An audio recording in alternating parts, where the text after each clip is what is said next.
A'udzu billahi minasyaitonir rajim.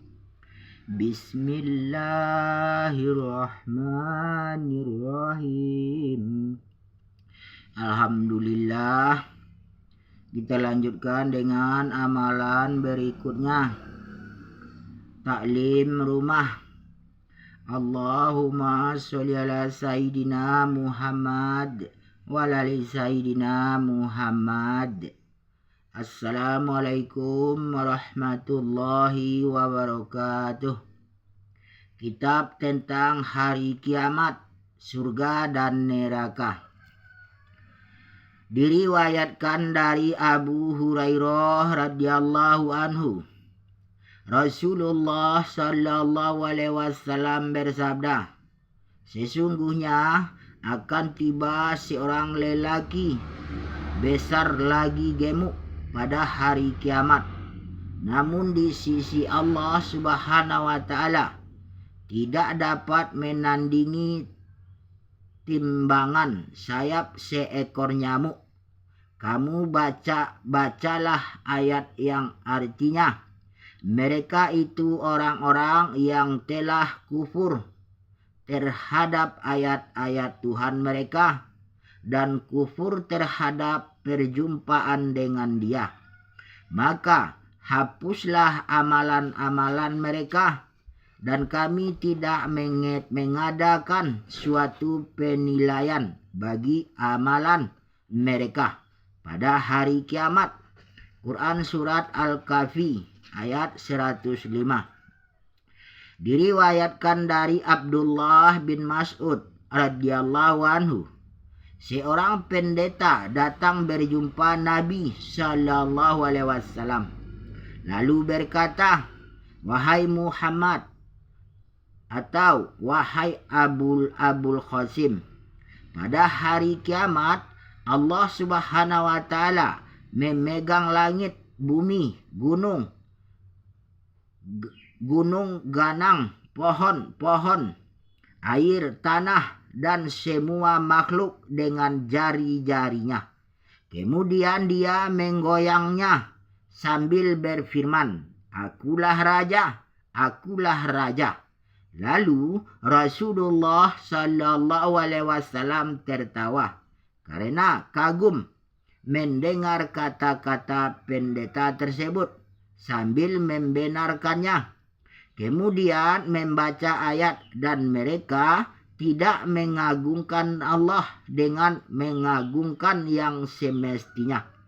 Padahal bumi seluruhnya dalam genggamannya pada hari kiamat, dan langit digulung dengan tangan kanannya. Maha suci Tuhan dan maha tinggi Dia dari apa yang mereka persekutukan. Quran Surat Az-Zumar ayat 67. Diriwayatkan dari Abu Hurairah radhiyallahu anhu, Rasulullah sallallahu alaihi wasallam bersabda, Allah Subhanahu wa taala menggenggam bumi pada hari kiamat dan melipat langit dengan tangannya. Kemudian berfirman, akulah raja. Di manakah raja-raja bumi? Diriwayatkan dari Abu Hurairah radhiyallahu anhu, Rasulullah sallallahu alaihi wasallam bersabda, Allah Subhanahu wa taala menggenggam bumi pada hari kiamat dan melipat langit dengan tangannya. Kemudian berfirman, akulah raja. Di manakah raja-raja bumi? Diriwayatkan dari Abdullah bin Umar radhiyallahu anhu, Rasulullah sallallahu alaihi wasallam bersabda, pada hari kiamat Allah Subhanahu wa taala melipat langit, kemudian menggenggamnya dengan tangan kanannya, lalu berfirman, akulah raja. Di manakah orang yang gagah perkasa? Di manakah orang yang sombong? Kemudian Dia melipat bumi dengan tangan kirinya, lalu berfirman, akulah raja. Di manakah orang yang gagah perkasa? Di manakah orang yang sombong? Diriwayatkan dari Sahal bin Sa'ad radhiyallahu anhu, Rasulullah sallallahu alaihi wasallam bersabda, pada hari kiamat manusia dikumpulkan di tanah putih bersih seperti roti yang sabit. Tidak ada apa-apa untuk seseorang itu berlindung. Diriwayatkan dari Abu Sa'id Al-Khudri radhiyallahu anhu, Rasulullah sallallahu alaihi wasallam bersabda, pada hari kiamat nanti bumi akan berubah seolah-olah menjadi sepotong roti yang dilambungkan oleh Tuhan yang Maha Perkasa. Di tangannya sebagaimana seorang dari kamu melambungkan roti dari dua tangan sewaktu berjalan. Itu adalah hidangan ahli surga. Tiba-tiba datang seorang Yahudi lalu berkata, semoga Tuhan yang Maha Pengasih memberkatimu, wahai Abu Al-Khazim.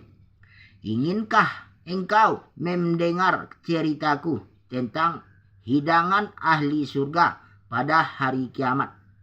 Rasulullah sallallahu alaihi wasallam bersabda, ya, silahkan.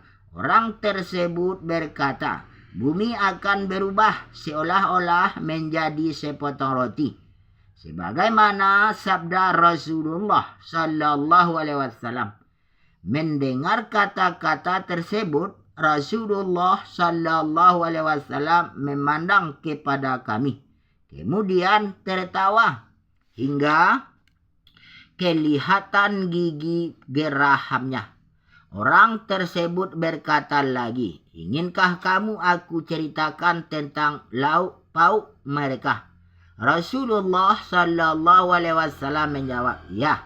Orang itu berkata, lauk pauk mereka adalah balam dan nun. Pada sahabat bertanya, apakah balam dan nun itu? Lelaki tersebut menjawab, sapi dan ikan paus. Di mana sekerat daging terbaik yang tergantung pada hatinya dapat dimakan oleh 70.000 orang. Diriwayatkan dari Abu Hurairah radhiyallahu anhu, Nabi sallallahu alaihi wasallam bersabda, sekiranya 10 orang Yahudi mengikutiku, niscaya semua orang Yahudi di muka bumi ini memeluk Islam. Diriwayatkan dari Abdullah bin Mas'ud radhiyallahu anhu, ketika aku berjalan bersama Rasulullah sallallahu alaihi wasallam di ladang, Nabi bertongkatkan pelepah kurma. Tiba-tiba datang sekumpulan orang Yahudi.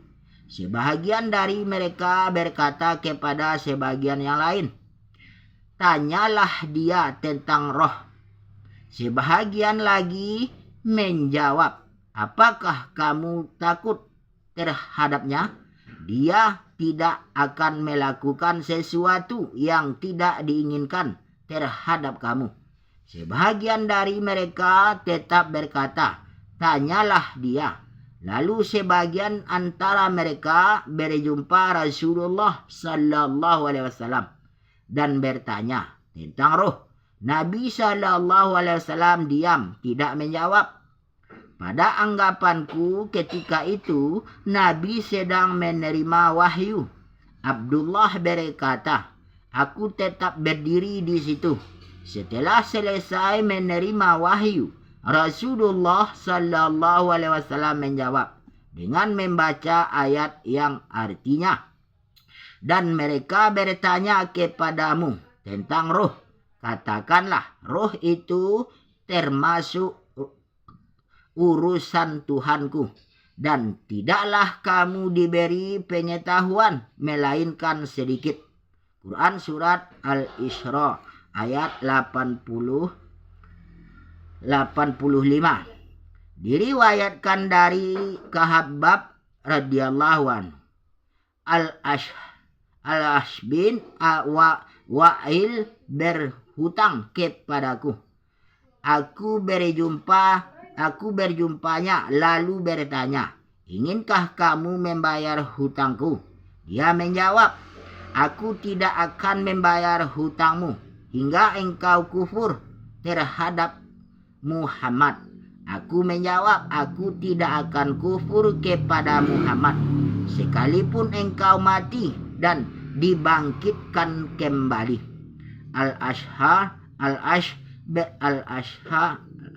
Al-Ash'ari berkata, "Apakah aku akan dibangkitkan kembali setelah mati? Kalau begitu aku akan membayar hutangmu nanti apabila aku kembali kepada harta dan anak-anakku." Waqi dan Al-Ashmasyah juga meriwayatkan demikian. Khabbab berkata, "Lalu turunlah ayat, 'Maka apakah kamu telah melihat orang yang kafir kepada ayat-ayat kami?' Dan ia mengatakan, 'Pasti aku akan diberi harta dan anak hingga ayat dan kami akan mewarisi apa yang ia katakan itu. Dan ia akan datang kepada kami dengan seorang diri.'" Quran Surat Maryam ayat 80. Diriwayatkan dari Anas bin Malik radhiyallahu anhu, Abu Jahal berdoa, "Wahai Tuhanku, sekiranya Al-Quran ini betul datang dari sisimu, maka turunkanlah hujan batu dari langit, atau timpakan kepada kami siksaan yang pedih." Lalu turunlah ayat, "Dan Allah sekali-kali tidak akan mengazab mereka sedang kamu berada di antara mereka, dan tidaklah pula Allah akan mengazab mereka sedang mereka meminta ampun." Kenapa Allah tidak mengazab mereka padahal mereka menghalangi orang untuk mendatangi Masjidil Haram, dan mereka bukanlah orang-orang yang berhak menguasainya. Orang-orang yang berhak menguasainya hanyalah orang-orang yang bertakwa, tetapi kebanyakan mereka tidak mengetahui. Quran Surat Al-Anfal ayat 33-34. Hadis Abdullah bin Mas'ud radhiyallahu anhu diriwayatkan dari Masruq radhiyallahu anhu, "Ketika kami duduk di sisi Abdullah yang berbaring di antara kami, tiba-tiba datang seorang lelaki menemui beliau, lalu berkata, 'Wahai Abu Abdurrahman, ada seseorang pembawa cerita bohong di depan pintu Kindah, pintu Kufah atau pintu Kufah, bercerita dan mendakwah bahwa tanda kepulan asap yang akan datang dan melemaskan orang-orang kafir, sedangkan orang-orang mukmin seperti terkena salesma." Abdullah bangkit dan duduk dengan marah lalu berkata, "Wahai manusia, bertakwalah kepada Allah. Siapa di kalangan kamu yang mengetahui sesuatu, hendaklah dia berbicara menurut apa yang dia ketahui. Dan siapa yang tidak mengetahui, hendaklah dia berkata, Allah yang lebih mengetahui. Sesungguhnya Allah Subhanahu wa Ta'ala telah berfirman kepada nabinya sallallahu alaihi wasallam, katakanlah, hai Muhammad, aku tidak meminta upah sedikit pun padamu atas dakwahku, dan bukanlah aku termasuk orang-orang yang mengada-adakan Quran surat Syahat ayat 86. Ketika Rasulullah sallallahu alaihi wasallam melihat orang banyak membelot, Nabi berdoa, "Wahai Allah, timpakanlah kesulitan sebagaimana yang pernah terjadi pada zaman Nabi Yusuf alaihissalam." Mashruk berkata, "Tidak berapa lama terjadilah musim kemarau, menyebabkan semua makanan habis, sehingga mereka terpaksa memakan kulit-kulit kayu dan bangkai karena kelaparan. Lalu salah seorang dari mereka mendongak ke langit, lantas terlihat kepulan asap. Kemudian Abu Sufyan pergi berjumpa Rasulullah sallallahu alaihi wasallam, lalu berkata, "Wahai Muhammad, sesungguhnya engkau dibangkitkan untuk memerintah manusia supaya taat kepada Allah dan menghubungkan tali silaturahim. Sekarang kaummu telah ditimpa malapetaka. Oleh karena itu berdoalah kepada Allah." Allah Subhanahu wa taala berfirman, "Maka tunggulah hari ketika langit membawa kabut yang nyata yang meliputi manusia. Inilah azab yang pedih." Mereka berdoa, "Ya Tuhan kami, lenyapkanlah dari bumi azab itu. Sesungguhnya kami akan beriman." Bagaimanakah mereka dapat menerima peringatan padahal telah datang kepada mereka seorang rasul yang memberi penjelasan, kemudian mereka berpaling daripadanya dan berkata, "Dia adalah seorang yang menerima ajaran dari orang lain, lagi pula seorang yang gila. Sesungguhnya kalau kami akan melenyapkan siksaan itu agak sedikit, sesungguhnya kamu akan kembali ingkar." Quran surat Ad-Duhan ayat 10-15. Abdullah berkata, "Apakah akan diperlihatkan azab hari akhirat?" Firman Allah Subhanahu wa taala, "Tak seorang pun mengetahui berbagai nikmat yang menanti yang indah dipandang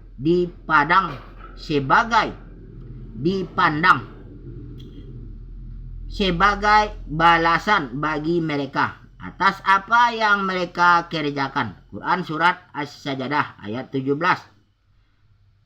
Paluan yang kuat itu terjadi ketika peperangan Badar. Ayat-ayat Duhan, kepulan asap batsyah, pukulan, lizam kepastian, siksa orang yang kafir, dan ayat-ayat Ar-Rum semuanya telah berlalu. Diriwayatkan dari Abdullah bin Mas'ud radhiyallahu anhu, bulan telah terbelah menjadi dua bagian pada zaman Rasulullah sallallahu alaihi wasallam. Rasulullah sallallahu alaihi wasallam bersabda, "Saksikanlah." Diriwayatkan dari Anas radhiyallahu anhu, penduduk Makkah telah meminta kepada Rasulullah sallallahu alaihi wasallam supaya menunjukkan kepada mereka satu bukti. Lalu Rasulullah sallallahu alaihi wasallam memperlihatkan kepada mereka mukjizat pembelahan bulan sebanyak 2 kali. Diriwayatkan dari Ibnu Abbas radhiyallahu anhu, sesungguhnya bulan telah terbelah pada zaman Rasulullah sallallahu alaihi wasallam. Diriwayatkan dari Abu Musa radhiyallahu anhu, Rasulullah sallallahu alaihi wasallam pernah bersabda, tiada seorang pun yang dapat bersabar menghadapi dugaan kesakitan sebagaimana yang Nabi dengar dari Allah Subhanahu wa taala.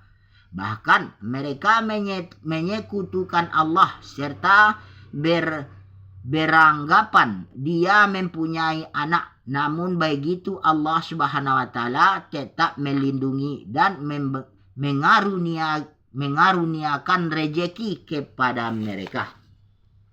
Diriwayatkan dari Abdullah bin Qais radhiyallahu anhu, Rasulullah sallallahu alaihi wasallam pernah bersabda, tiada seorang pun yang dapat bersabar menghadapi kesakitan sebagaimana yang Nabi dengar dari Allah Subhanahu wa taala. Mereka menyekutukannya serta beranggapan dia mempunyai anak. Namun begitu Allah Subhanahu wa taala tetap memberi rejeki, melindungi mereka dan memperkenankan permintaan mereka. Diriwayatkan dari Anas bin Malik radhiyallahu anhu, Nabi sallallahu alaihi wasallam pernah bersabda, Allah Subhanahu wa taala telah berfirman kepada penghuni neraka yang paling ringan siksaannya, seandainya kamu mempunyai dunia yang penuh dengan kelengkapannya, maukah kamu menebus dirimu dengan semuanya itu? Orang itu menjawab, ya. Allah Subhanahu wa taala berfirman lagi, aku telah meminta darimu sesuatu yang lebih ringan dibanding dengan perkara ini. Ketika engkau berada di tulang sulbi Nabi Adam, yaitu agar engkau tidak menyekutukan aku. Aku menyangka engkau melaksanakan permintaan tersebut. Aku juga tidak akan memasukkan kamu ke dalam neraka, tetapi kamu ingkar dan tetap menyekutukan aku. Diriwayatkan dari Anas bin Malik radhiyallahu anhu, seorang lelaki bertanya, wahai Rasulullah, bagaimanakah orang kafir dibangkitkan di atas muka mereka pada hari kiamat? Rasulullah sallallahu alaihi wasallam menjawab, bukankah Allah menjadikannya berjalan dengan menggunakan dua kakinya sewaktu di dunia? Jadi sudah tentu dia mampu menjadikan mereka berjalan dengan menggunakan muka pada hari kiamat. Diriwayatkan dari Abu Hurairah radhiyallahu anhu, Rasulullah sallallahu alaihi wasallam pernah bersabda, perumpamaan orang mukmin seperti tanaman, tidak henti-henti angin meniupnya, dan orang mukmin senantiasa menerima cobaan. Sedangkan perumpamaan orang munafik seperti sebuah pohon yang kuat, tidak bisa digoyangkan sehingga ia ditebang. Diriwayatkan dari Ka'ab radhiyallahu anhu, Rasulullah sallallahu alaihi wasallam pernah bersabda, perumpamaan orang mukmin itu seperti tanaman yang kecil. Apabila ditiup angin, dia merebah, kemudian tegak kembali sehingga kelihatan bergoyang-goyang. Sedangkan perumpamaan orang kafir adalah seperti sebatang pohon yang kuat di atas tunjangnya, tidak bisa digoyangkan sehingga ia tumbang.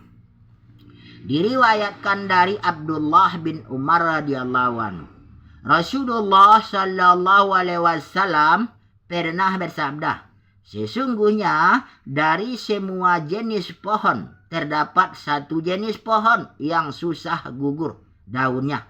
Ia adalah seperti seorang muslim. Coba jelaskan bagaimanakah pohon tersebut. Orang banyak berpendapat bahwa ia adalah sejenis pohon yang terdapat di sebuah wadi. Abdullah berkata, pada pendapatku ia adalah pokok kurma, tetapi aku malu untuk menyatakannya. Kemudian orang banyak berkata, jelaskanlah kepada kami pohon tersebut, wahai Rasulullah. Abdullah berkata, Nabi bersabda, ia adalah pohon kurma. Kata Abdullah, aku nyatakan perkara tersebut kepada Umar. Beliau berkata, sekiranya engkau mengatakan bahwa pohon tersebut adalah pohon kurma, niscaya itu lebih aku sukai dari perkara lain. Diriwayatkan dari Abu Hurairah radhiyallahu anhu, dari Rasulullah sallallahu alaihi wasallam, Nabi bersabda, amalan seseorang tidak akan dapat menyelamatkan diri masing-masing. Seseorang bertanya, walaupun engkau, wahai Rasulullah. Nabi menjawab, ya, walaupun aku. Tetapi Allah telah meliputi rahmatnya kepadaku. Tetapi kamu berusahalah sungguh-sungguh. Diriwayatkan dari Al-Mughirah bin Syu'bah radhiyallahu anhu bahwa Nabi SAW telah mengerjakan sholat hingga pecah-pecah telapak kakinya. Maka Nabi ditanya, mengapa engkau menyusahkan diri dengan semua ini? Sedangkan Allah telah mengampuni segala kesalahanmu yang telah lalu ataupun yang akan datang. Nabi menjawab, tidak bolehkah aku menjadi seorang hamba yang bersyukur? Diriwayatkan dari Aisyah radhiyallahu anha, apabila Rasulullah sallallahu alaihi wasallam mengerjakan sholat, Nabi berdiri hingga pecah-pecah telapak kakinya. Aisyah radhiyallahu anha berkata, wahai Rasulullah, mengapakah engkau lakukan semua ini? Sedangkan Allah telah mengampuni segala kesusahanmu, segala kesalahanmu yang telah lalu ataupun yang akan datang. Nabi menjawab, wahai Aisyah, tidak bolehkah aku menjadi seorang hamba yang bersyukur? Hadis Abdullah bin Mas'ud radhiyallahu anhu. Diriwayatkan dari As-Siddiq diulangi, hadis Abdullah bin Mas'ud radhiyallahu anhu. Diriwayatkan dari Syaqiq bin Salamah radhiyallahu anhu. Ketika kami duduk menunggu di depan pintu Abdullah, tiba-tiba Yazid bin Muawiyah Nakhai melintas di depan kami. Kami berkata, beritahulah kepada Abdullah bahwa kami berada di sini. Yazid masuk menemui Abdullah. Tidak berapa lama kemudian Abdullah keluar menemui kami. Beliau berkata, aku diberi tahu bahwa kamu semua berada di sini. Sebenarnya tidak ada yang menghalangiku untuk keluar menemui kamu. Hanya aku bimbang kamu semua jemu kepadaku. Sesungguhnya Rasulullah sallallahu alaihi wasallam dulu memerintahkan kami ketika memberi nasihat, karena Nabi takut kebosanan menguasai diri kami. Alhamdulillah, demikianlah beberapa hadis yang telah kita baca tentang kitab tentang hari kiamat, surga dan neraka, yang mana kita baca, kita dengar, kita niat amal dan sampaikan. InsyaAllah untuk kesempurnaan majelis kita tutup dengan doa kifarah majelis. Subhanallah wa bihamdihi, subhanakallahumma bihamdika, asyhadu an la ilaha illa anta, astaghfiruka wa atubu ilaik. Allahumma sholli ala sayyidina Muhammad wa ala ali sayyidina Muhammad. Alhamdulillahirabbil alamin. Assalamualaikum warahmatullahi wabarakatuh. La ilaha illallah Muhammadur Rasulullah.